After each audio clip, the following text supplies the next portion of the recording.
দেখো বন্ধুরা, আজ শনিবার, আর শনিবারের লাঞ্চ থালি তোমাদের সাথে শেয়ার করছি। তো দেখো, এখানে আছে গরম গরম এক বাটি ভাত, সাথে এক টুকরো গন্ধরাজ লেবু আর একটা কাঁচা লঙ্কা। তার সাথে আছে স্যালাড। স্যালাডে কিন্তু আজকে শুধুমাত্র শসা নিয়েছি, যেহেতু আজকে নিরামিষ রান্না করেছি তাই পেঁয়াজটা নিলাম না, আর টমেটোটা খাবো না বলে নিলাম না। তো তার সাথে দেখো পটল ভাজা। এই পটল ভাজা কিন্তু আমি প্রত্যেক দিন করি। আমি জানো তো, প্রত্যেক দিন 500 পটলও ভাজা করি। আমরা 3 জনে খাই। আমি অনেকটাই পটল ভাজা করি জানো তো, প্রত্যেক দিন। আর সাথে দেখো, এখানে আছে ছোট আলু ভাজা। এটা ছোট আলুটা পোস্ত দিয়ে ভাজা করেছি।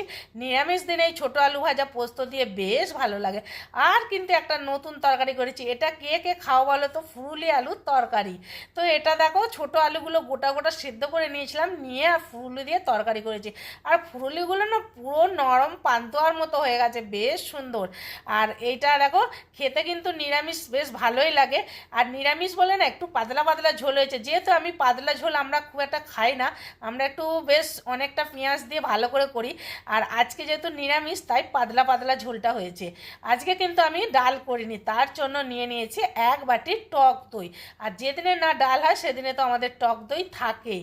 আর তার সাথে আরও একটা জিনিস আছে, সেটা হলো আমের চাটনি। আমার তো বেশ ভালো লাগে শেষ পাতেই আমের চাটনি খেতে।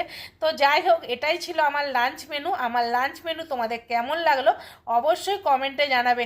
আর এক দিদিভাই বলেছে তুমি এই থালাটা পাল্টে অন্য থালায় লাঞ্চ থালা সাজাবে। তো সেই জন্য আজকে দিদিভাইয়ের কথা শুনে আমি থালাটা বদলে নিলাম।